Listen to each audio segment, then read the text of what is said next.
제가 오늘 발표할 논문은 블록널프라는 논문이고, 웨이모랑 UC 버클리랑 같이 낸 논문입니다. 일단 그동안은 이 널프가 오브젝트, 이렇게 포크레인 같은 오브젝트나 어떤 물체나 조금 더 커지면 건물 정도를 이렇게 만들기 시작했는데, 이 블록널프 같은 경우에는 그거보다 더 큰 스케일의 사이즈인 이런 도시 어떤 환경을 널프로 만들어 볼 수 있지 않을까 해서 그런 방법을 제안하는 논문이라고 생각을 하시면 되고, 지금 보시고 있는 장면이 블록널프의 결과 장면이라고 생각하시면 될 것 같습니다. 그래서 이제 이 널프를 이용해서 방금 말씀드렸던 것처럼 포토리얼리스틱 리컨스트럭션이랑 노블뷰 신테시스가 가능해졌고, 지금까지는 스몰 스케일의 어떤 물체, 오브젝트를 리컨스트럭션 하는 것을 보여주거나 조금 더 커진 스케일인 방이나 빌딩 정도의 사이즈를 리컨스트럭션 하는 걸 보여줬다면, 논문의 저자들은 더 큰 사이즈의 어떤 인바이런먼트를 리컨스트럭션 할 거라고 이야기를 합니다. 논문에서 사실 도시를 계속 리컨스트럭션 하는 걸 보여주는데, 논문에서 내용으로는 인바이런먼트라는 단어를 많이 쓰더라고요. 그래서 저도 인바이런먼트 혹은 환경이라고 이야기를 하겠습니다. 그래서 이런 도시 스케일의 인바이런먼트를 리컨스트럭션을 하려는 이유는 오토노머스 드라이빙이나 에어리얼 서베잉 같은 도메인에서 사용을 할 수 있기 때문이라고 이야기를 하고, 실제로 이 논문을 만든 곳도 웨이모이기 때문에 오토노머스 드라이빙에 사용을 하려고 연구를 진행을 한 것 같습니다. 그런데 이제 이런 거대한 스케일의 인바이러먼트를 리컨스트럭션 하는 거는 당연히 쉽지는 않겠죠. 왜냐하면 제가 지난번에 발표했던 널프 인 더 와일드만 봐도 각각 다른 날씨나 계절이나 시간 등에 찍히는 사진을 처리해야 되고, 정적이지 않은 객체들인 트랜지언트 오브젝트 문제도 해결을 해야 되는데, 이 범위가 더 넓어지면 통제하기도 더 힘들고 통제가 가능하지도 않고, 라지 스케일 인버이런먼트를 감당을 하는 거대한 모델이 있어야 되는데, 그 모델을 학습시키는 것도 문제고, 그 모델이 얼마나 커져야 되는지도 모른다는 그런 부분들이 있어서, 블록널프에서는 이런 문제들을 어떻게 풀어나갈지에 대해서 이야기를 합니다. 메인 토픽은 그래서 다음과 같습니다.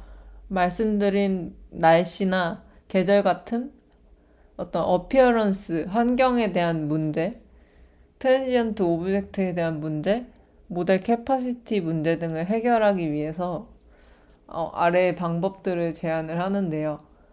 그 날씨와 환경 같은 문제는 어피어런스 인베딩이라고 해서 그 널프 인 더 와일드에서 나왔던 방법을 따르고요.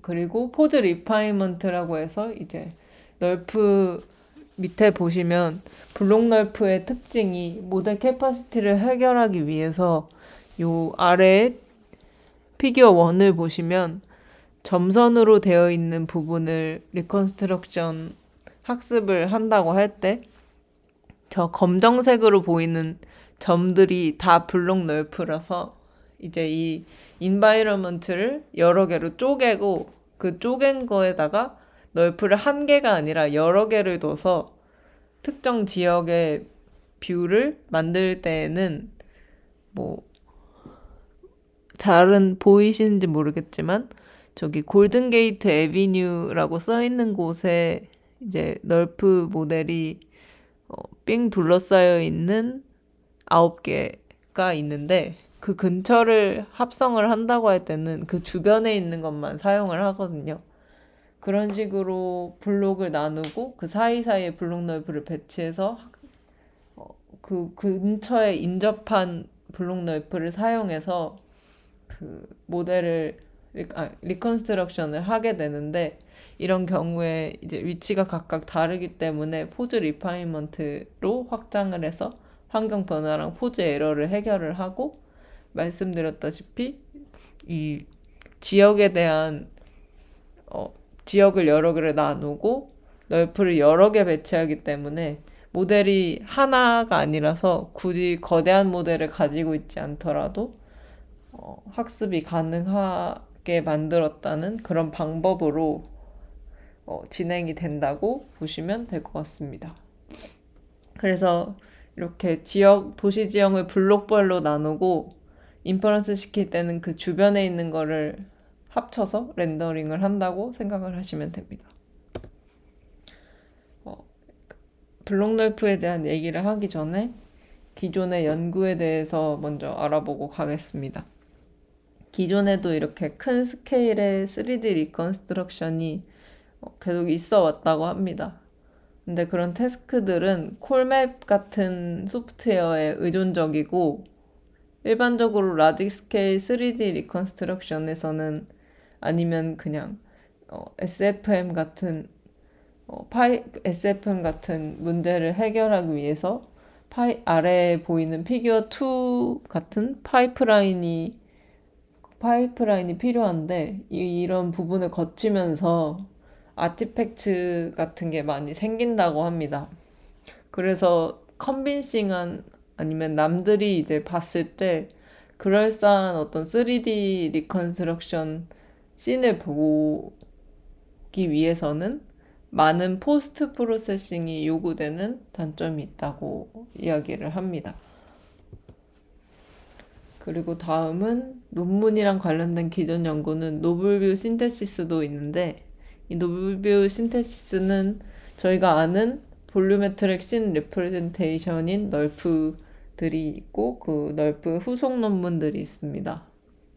그리고 이 지오메트리 베이스드 이미지 리프로젝션이라는 분야도 있는데, 이거는 뭐냐면 지오메트리 베이스드를 클라우드나 트라이앵글 어떤 메쉬를 사용해서 픽셀을 리프로젝트 시키는 방식이라고 하고, 퀄리티에 약간 문제가 있다고는 하는데, 제가 논문에서 레퍼런스로 단 지오메트리 이 베이스드 이미지 리프로젝션 논문을 한번 봤는데, 비디오를 보니까 꽤나 잘 돼가지고,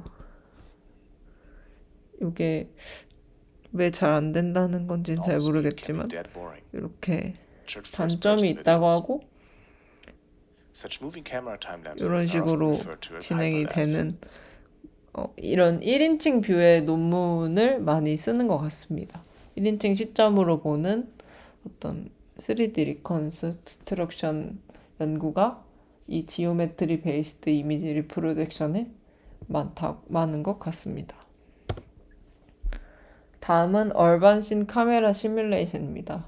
아까 이 블록 널프가 시작된 이유가 오토노머스 드라이빙이나 에어리얼 서베이잉에 많이 사용이 되기 때문에 이런 걸 직접 리컨스트럭션을 포토리얼리스틱하게 하면은 좋겠다 싶어서 연구가 시작된 거고, 이제 이 얼반 씬 카메라 시뮬레이션이 그런 용도로 사용이 되는 건데, 오토노머스 드라이빙 시스템을 학습할 때 사용한다고 합니다.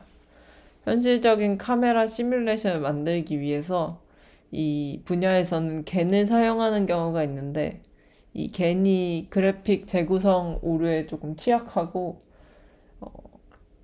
데이터로 사용되는 어떤 라이다 스캔이 범위가 제한적이고 또 뷰 문제로 어려움을 겪고 있다고 해서 이런 겐을 사용하지 않고 카메라 시뮬레이션을 할 수 있으면 좋겠다 해서 넣은 것 같습니다. 이제는 논문을 이해하기 위한 백그라운드 논리지를 한번 보고 가겠습니다. 저희가 일단 블록 널프는 널프이기 때문에 널프를 사용을 했고, 오른쪽 아래에 바닐라 널프 아키텍처를 보시면서 기억을 더듬어 보면 이 X 좌표가 들어가고, 뷰 다이렉션인 D가 각각 포지셔널 인코딩을 통해서 들어가고 결국에 얻는 건 RGB 값이랑 density라는 것을 알 수 있습니다. 그래서 이제 이 RGB 값이 우리가 보는 앵글이 달라질 때마다 다른 값으로 나온다는 것도 저희는 이미 알고 있고, 이 레이를 샘플링해서 사용한다는 것도 알고 있습니다. 그런데 이 블록 널프에서는 사실 바닐라 널프를 사용하지는 않고 밉 널프라는 것을 사용을 합니다. 이거를 사용하는 이유는 일단 여기 오른쪽 아래 그림을 보시면 널프는 한 픽셀당 엄청나게 좁은 단일 강선인 이 레이를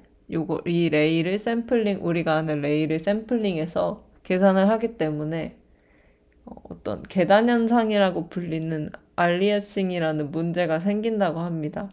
이 문제가 생기는 게 이 널프가 특정한 공간을 외우도록 그런 방향으로 학습이 되는데, 해상도가 갑자기 달라지면 이 좁은 레이를 샘플링해서 계산을 하는 게 문제를 일으킨다고 저는 이해를 했거든요.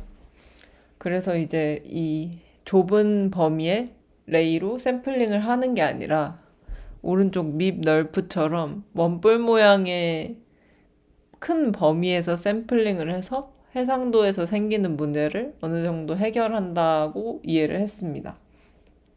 이 방식은 컴퓨터 그래픽에서 사용하는 방식이라고 하는데요. 밈매핑 어프로치라는 거를 널프에 적용을 한 건데,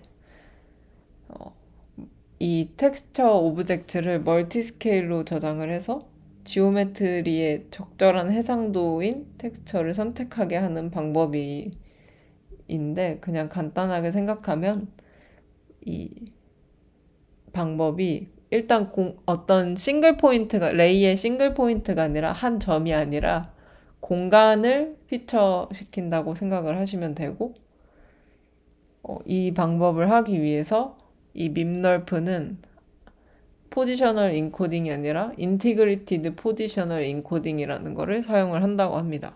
그래서 결국 블록 널프는 밈널프를 사용하기 때문에 이 인티그레이티드 포지셔널 인코딩도 사용하게 됩니다.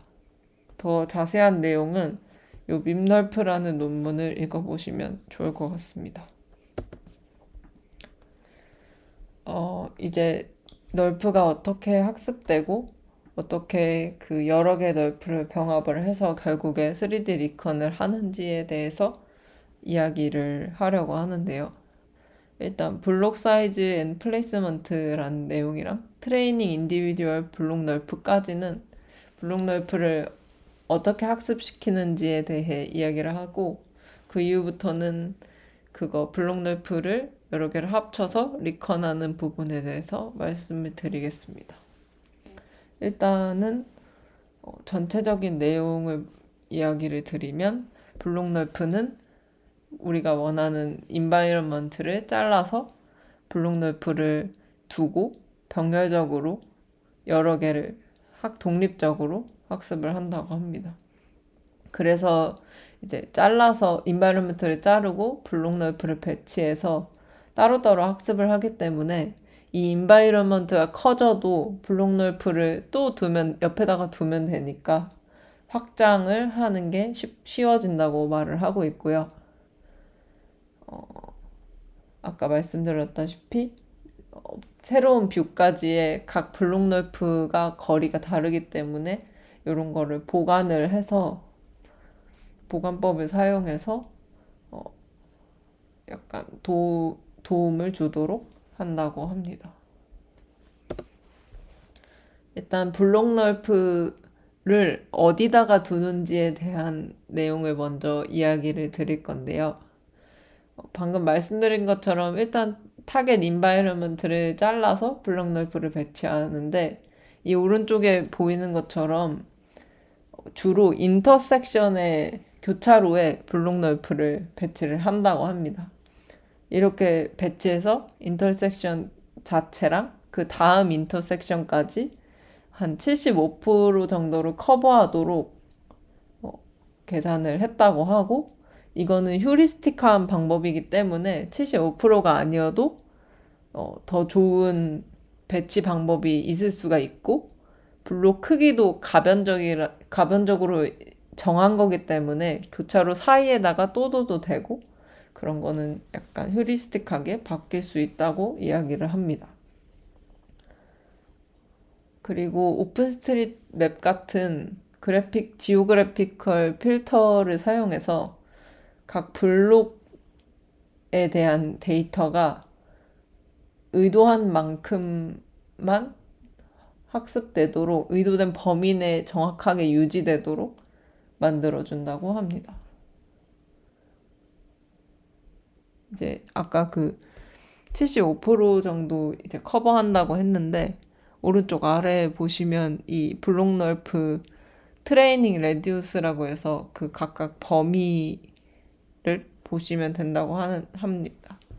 대충 50에서 75% 정도 커버를 한다고 하고, 특히 아래에 있는 블록 널프 오리진 X 쳐져 있는 걸 보시면은 거의 진짜 반 정도는 커버를 하고 있다고 생각하시면 됩니다.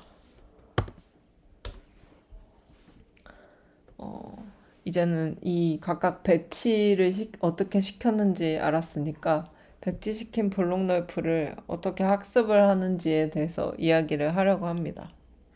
오른쪽에 각각 F가 들어간 애들이 MLP들이라고 생각을 하시면 되고, 보신 바와 같이 널프의 익스텐션이다 보니까 X랑 D가 들어가서 RGB랑 덴시티가 나오는데, 그 값에 더해져서 익스포저라는 값도 들어가고 어피어런스 임베딩이라는 값도 들어가게 됩니다. 각각이 하는 역할에 대해서 이야기를 할 거고, 옆에 있는 X랑 D가 들어가서 비저빌리티가 나오는 부분은 인퍼런스 C에만 트레이닝 때 학습을 해서 인퍼런스 C에만 사용은 되는데, 그것도 한번 보도록 하겠습니다. 일단 어피어런스 임베딩입니다. 어피어런스 임베딩은 이미 널프 인 더 와일드에서 봤던 것과 같고, 사용되는 이유는 이제 X랑 D가 들어가서 RGB랑 밀도만 나오는 게 아니라 어피어런스도 들어가게 되는데, 이 이유는 일단 데이터가 당연히, 특히 이 인바이러먼트가 굉장히 큰 경우에는 다른 환경 조건에서 캡처될 수밖에 없습니다. 뭐 이쪽 지역에서는 비가 안 왔는데 갑자기 소나기가 내린다거나 그러면 다른 지방을 찍을 때는 환경이 바뀔 수밖에 없겠죠. 그래서 이 논문에서는 널프 인 더 와일드에서 나오는 그 어피어런스 임베딩을 따르고, 널프 인 더 와일드랑 똑같이 제너레이티브 레이턴트 옵티마이제이션을 사용해서, 아래 피규어 4를 보시면 오른쪽에 보이는 사진을 보시면 다양한 날씨나 어떤 조명, 빛과 같은 어떤 외관 변화를 설명할 수 있도록 레이턴트 옵티마이제이션이 된 거를 설명하는 사진을 보실 수 있습니다. 그리고 이제 이런 어피어런스 임베딩을 조작해서 학습 데이터에서 다른 조건이어도 이 정적인 게 그대로 있고 환경이 바뀌는 것 그 사이를 보관을 할 수 있다고 합니다. 그 다음은 여기 방금 전에 어피어런스 임베딩이 들어갔고, 이 포즈 리파인먼트라는 거는 추가적으로 들어가는 건데, 이 포즈 리파인먼트라는 거는 카메라 포즈가 제공된다고는 하지만 카메라끼리 요 널프가 굉장히 블록 널프가 인터섹션마다 들어가기 때문에 어떤 오프셋 카메라 포즈가 정교화되면 더 좋은 장점이 있을 거라고 생각해서 그거를 정교화한다 정도만 나와 있었던 것 같습니다. 그래서 운전 세그먼트별로 학습을 했다고 하는데 이 운전 세그먼트가 사실 뭔지는 정확하게 모르겠어서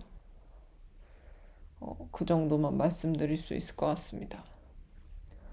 그리고 익스포저 인풋은 학습 이미지가 이제 오른쪽에 보이는 이미지처럼 다양한 익스포저로 찍힐 수가 있습니다. 근데 이거를 그대로 놔두면 널프 학습에 약간의 영향을 미칠 수가 있고 이 노출 정보를 같이 모델에 넣어준다면 시각적 차이를 보상할 수 있다는 거를 발견을 했다고 합니다. 그래서 이제 요 논문에서 설명한 수식이 있는데요. 그 수식을 이용해서 포지셔널 인코딩의 인풋 값으로 같이 넣어서 익스포저를 인풋으로 사용을 하는 걸로 생각을 하시면 될 것 같습니다. 그 수식은 논문에 있고 단순하게 이렇게 인풋으로 사용되는 것을 보실 수 있습니다. 포지셔널 인코딩 그 값을 계산을 한 다음에 포지셔널 인코딩을 해서 FC의 인풋으로 어피어런스랑 같이 들어간다고 생각을 하시면 될 것 같습니다.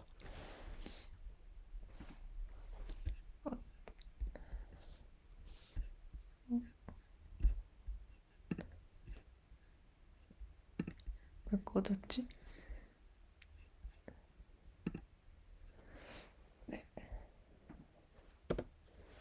그리고 아까 인퍼런스 시에만 사용된다고 했던 비저빌리티인데요.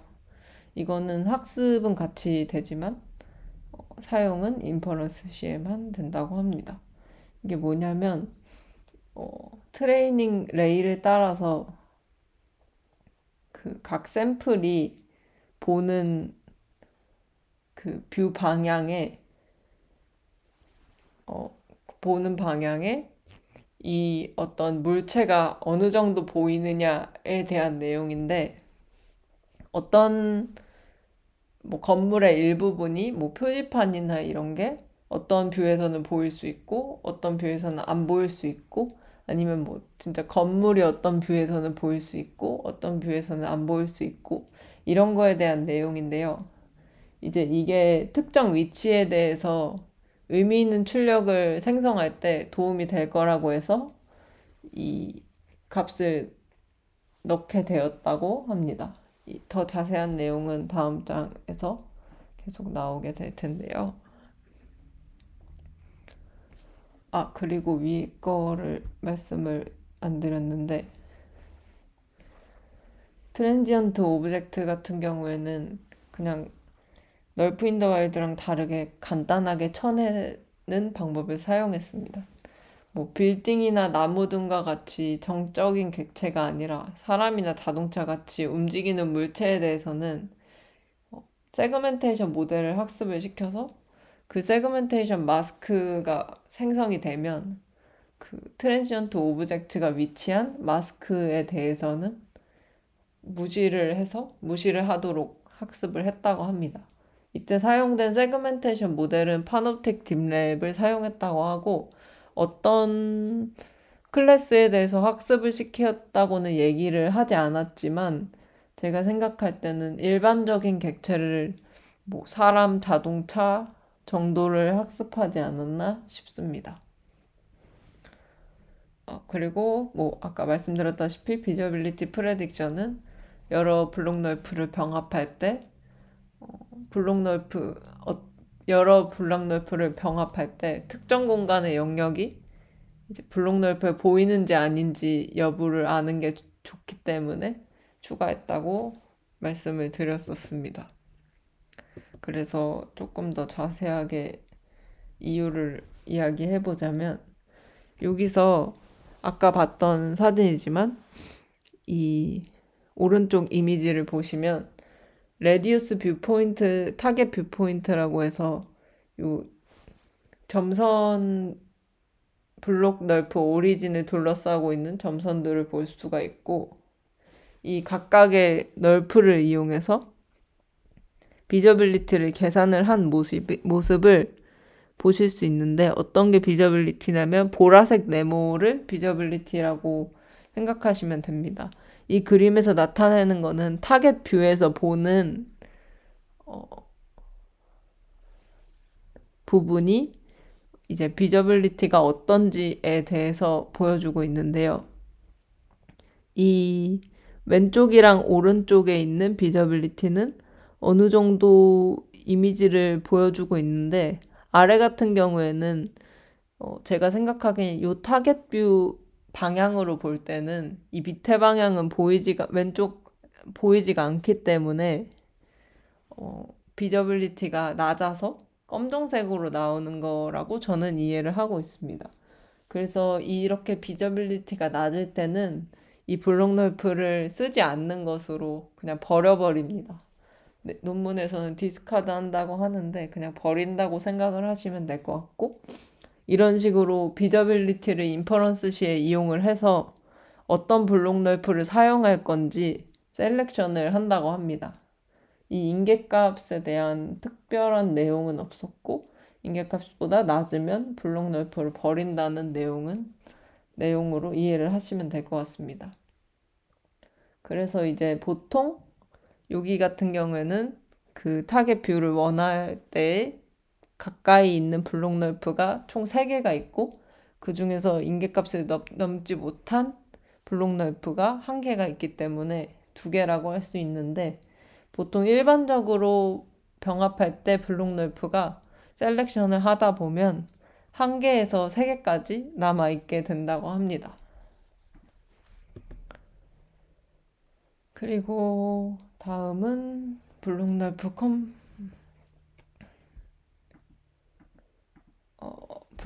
멀징 멀티플 블록널프인데, 이제 그 셀렉션한 블록널프를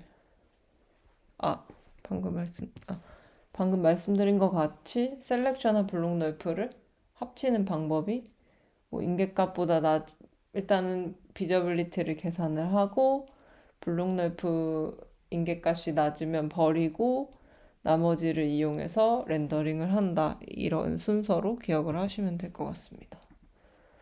그래서 이제 그 남은 셀렉션에서 남은 블록널프 사이에서 이미지를 렌더링을 하고, 그 사이에 렌더링을 한 그 이미지를 이용해서 그 사이 그 이미지랑 블록널프랑 그 타겟 뷰 사이에 값을 보관을 해서 결국에 최종 렌더링된 이미지를 만들어낸다고 합니다. 이 보관 방법에 대해서는 자세하게 나와 있지는 않는데, 어블레이션 스터디에서 다양한 보관 방법을 사용해서 비교하는 이미지 정도는 보여주고 있습니다.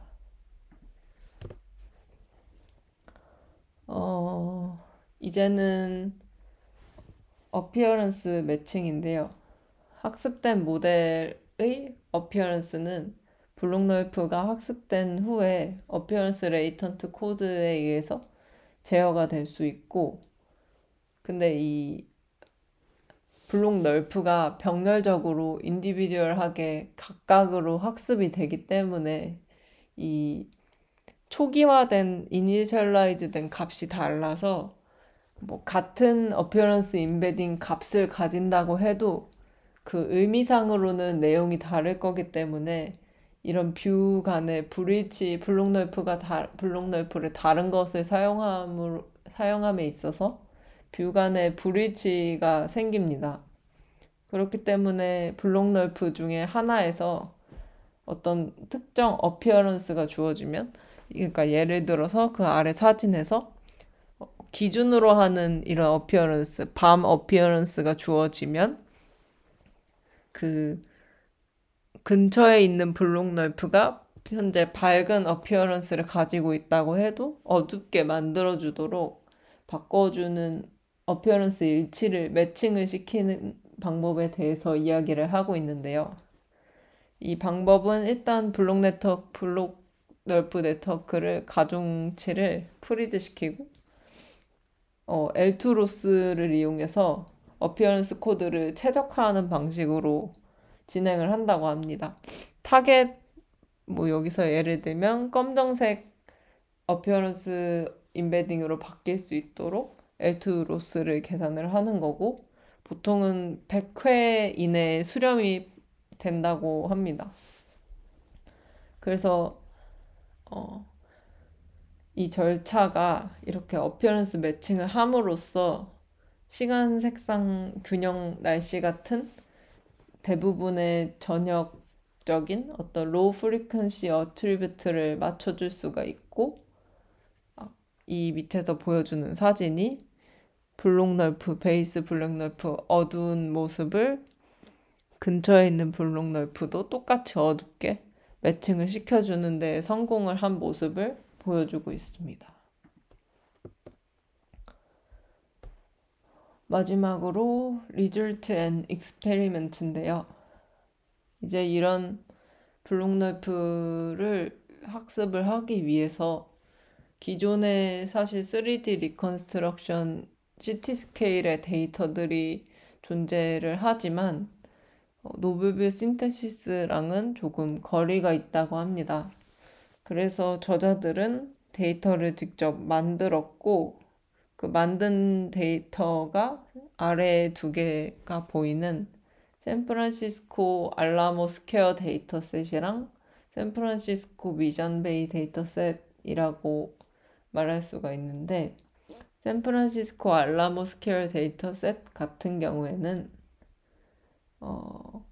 960m 곱하기 570m 영역 정도가 되고 총 35개의 블록 널프를 사용하도록 만들었다고 합니다. 그리고 샌프란시스코 미션베이 데이터셋 같은 경우에는 이 지역을 알라모스퀘어랑 미션베이 둘 다 샌프란시스코에 있는 지역 이름인데 미션베이 같은 경우에는 요 지형이 약간 챌린징한 지오메트리랑 어떤 외관에서 리플렉티브 패케이지라고 해서 기하학적인 어떤 반사적인 외관이 있는 도시 환경이라서 챌린징해서 선택을 했다고 합니다. 더 자세한 내용은 논문에 있습니다. 그래서 총 한 12,000장을 모았다고 합니다. 다음은 아까 말씀드렸던 모델 어블레이션인데요. 이 모델 어블레이션에서는 각각 그 모델의 아키텍처에서 왼쪽 아키텍처를 보시면은 익스포저나 어피어런스 임베딩이나 이런 방법들을 사용했을 때, 안 했을 때 어떤 게 더 좋은지를 보여준다고 생각을 하시면 될 것 같습니다. 그래서 기본적으로 논문이 사용하는 밉 널프만 사용했을 때, 어피어런스 임베딩 사용했을 때, 익스포저 인풋을 넣었을 때, 포즈를 어느 정도 정교화 시켜줬을 때, 그리고 다 해봤을 때의 결과를 보여주고 있고, 다 썼을 때가 이 이미지상으로도 수치상으로도 가장 좋은 것을 볼 수 있습니다. 그리고 아래에는 블록 널프 사이즈 앤 플레이스먼트인데요. 어떤 거에 대한 내용이냐면 블록의 개수에 따른 결과 비교랑 이 블록을 어느 정도 거리에 뒀을 때 더 좋은지를 나타내주는 실험이라고 할 수 있습니다. 그리고 마지막 실험 결과로 인터폴레이션 메소드라고 하는데 요거는 아까 말씀드렸던 그 보관 방법에 대한 비교라고 생각을 하시면 될 것 같습니다. 그래서 논문에서는 아마 니어리스트 방법을 썼던 것 같고 나머지에 대한 비교인 것 같습니다.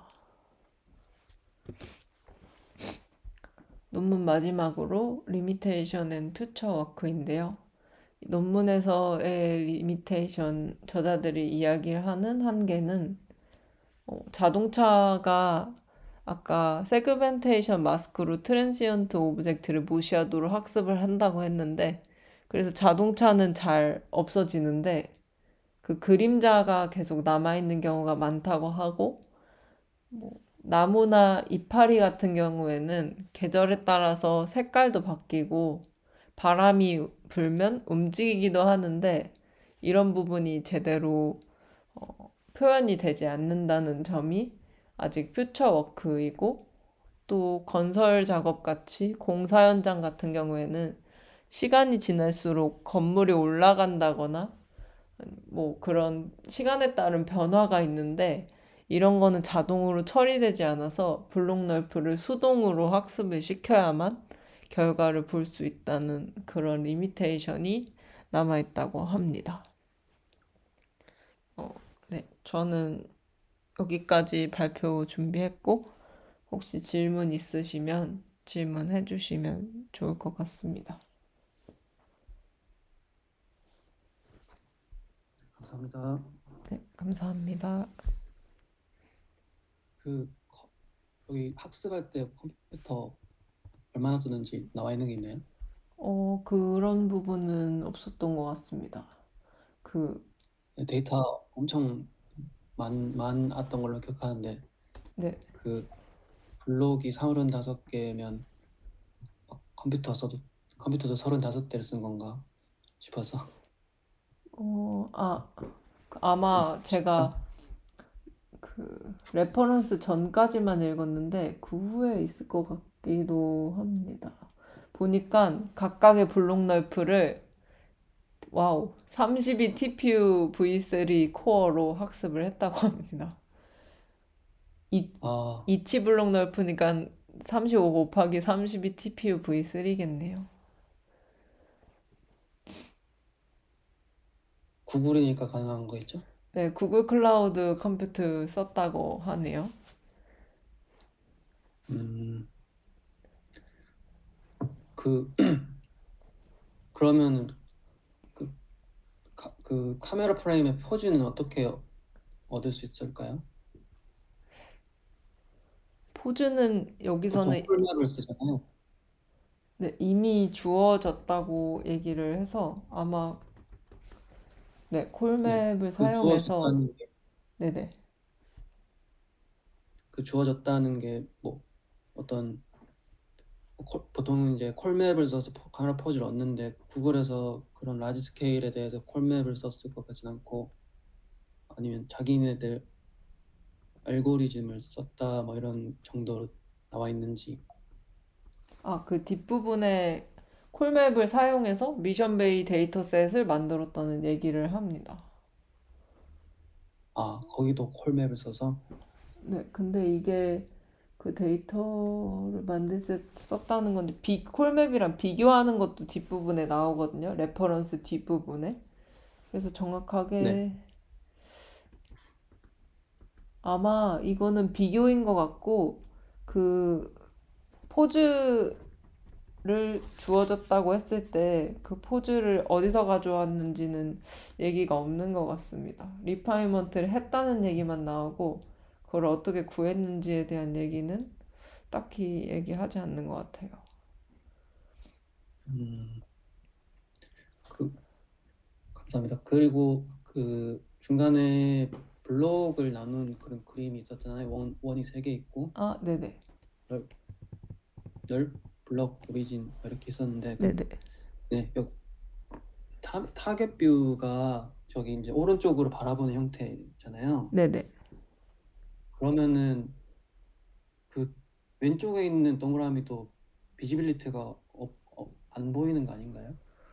저도 그렇게 생각을 했는데, 왼쪽에 있는 동그라미도 오른쪽 타겟 뷰 방향으로 바라본다고 생각하면 얘도 보여야 되는 게 맞지 않을까요? 아, 왼쪽에서 오른쪽으로 바라보는 뷰인 네네. 건가?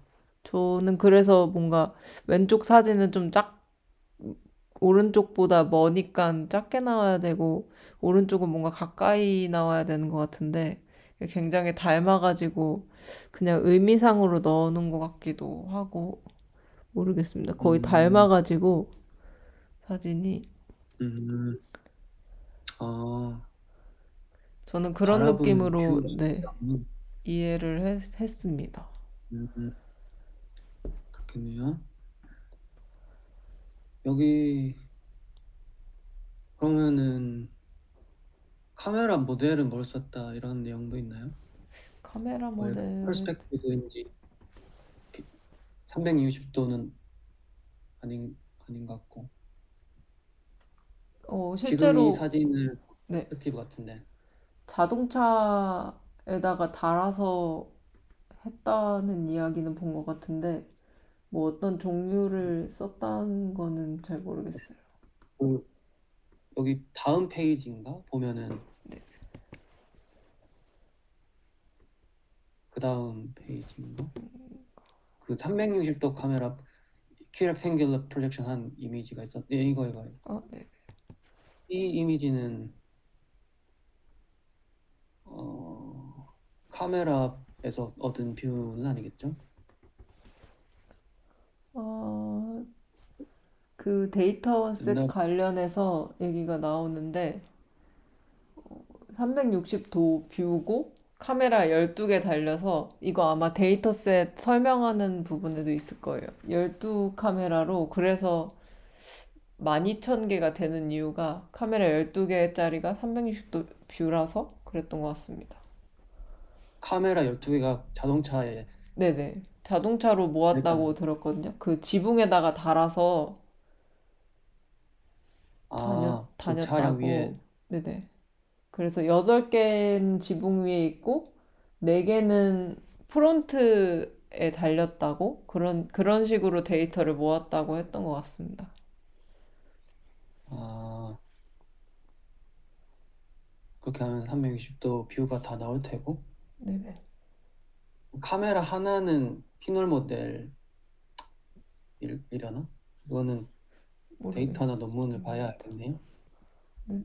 어, 진짜 구글이니까 할 수 있는 사이즈인 것 같아요. 그러네요. 데이터, 구글 네네. 데이터도 다 자기들이 만들고 학습도 자기네들이 할 수. 그럼 테슬라도 동일하게 할 수 있을 것 같은데 마찬가지로. 네, 그렇죠. 데이터 올라온 거 보니까 TF 레코드로 몇십 개 올려줬더라고요. 구글 클라우드에. 아, 그 웨이트 모델이 그렇게 많은 건가요? 웨이트로는 안 올려줬고, 데이터 아, 셋만 데이터가. 올려줬어요. 네. 레코드 떠서 올려줬다고. 올려줘서 하나만 받아봤는데, 그 하나도 사이즈가 꽤 크더라고요. 음, 네, 알겠습니다. 네, 감사합니다. 감사합니다. 혹시 또 질문 있으신가요?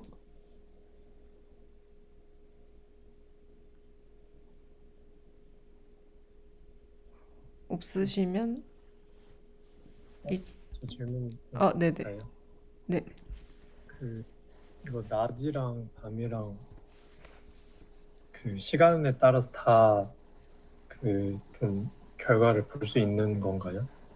아, 그런 식으로 학습을 하기는 했습니다. 왜냐면 그 같은 뷰에서 보는 혹은 같은 뭐 건물을 보는 그 사진이 찍히는 시간이 각각 다를 수가 있으니까 그런 식으로 학습을 하도록 그, 그 레이턴트 학습을 해서 말씀하신 대로 이 맨 밑에 사진처럼 타겟이 어두운 뭐 밤일 때 밝은 날에 찍은 사진도 그렇게 학습이 될 수 있도록 어피어런스 임베딩을 학습을 했다고 생각하시면 됩니다. 그러면 그 그림자 같은 거는 습이 안 된다고 그랬잖아요. 그러니까 네네. 잘 안 된다고. 근데 네. 그런 것이 이제 뭐 시간이 변하면 그림자도 방향이 변할 거 아니에요. 그런 네네. 거는 아예 처리가 안 된 상태로 밝게 나오는 건가요?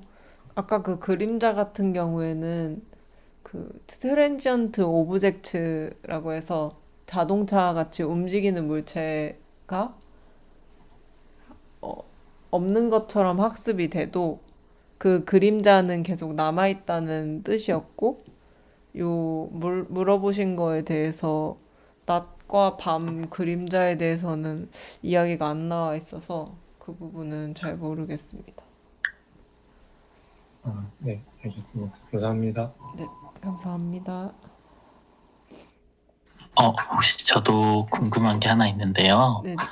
네, 아까 그 말씀해주신 그 트랜지언트 오브젝트를 세그멘테이션 모델을 적용해서 네, 이제 맞습니다. 학습에 제외시켰다고 그러셨는데, 그러면 그 모델을 얘네가 논문을 쓸 때 따로 학습을 한 건가요? 아니면 프리트레인 된 거를 가지고 와서 페데스트리안 아까 말씀하신 몇 개 그 이제 세그멘테이션 된 결과들만 제외를 한 거라고 보면 될까요? 그 모델을 학습시켰는지 안 학습시켰는지에 대해서는 얘기가 안 나왔던 것 같고, 모델을 어떤 모델을 사용했다 정도만 나와 있었거든요. 그 모델이 페놉틱 딥랩이었고, 학습을 시켰는지는 모르겠습니다. 근데 안 시켰을 것 같기도 하네요. 왜냐면 그런 트랜지언트 오브젝트가 뭐 사람, 자동차, 뭐 강아지 정도일 것 같아서 대단한 게 없을 것 같아가지고 굳이 학습 안 시켰을 것 같은데, 페놉틱 딥렉을 사용했다 정도만 나와 있었던 것 같습니다. 네, 감사합니다. 네, 감사합니다.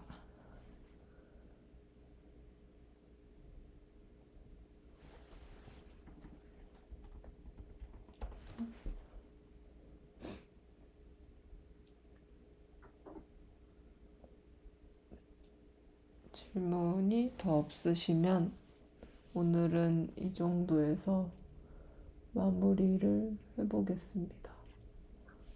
아까 그 페놉틱 딥랩 논문에 대해서는 그냥 그걸 이용해서 마스크만 프로듀스 했다라고 나오는 거 보니까 학습을 안 시켰을 수도 있을 것 같습니다.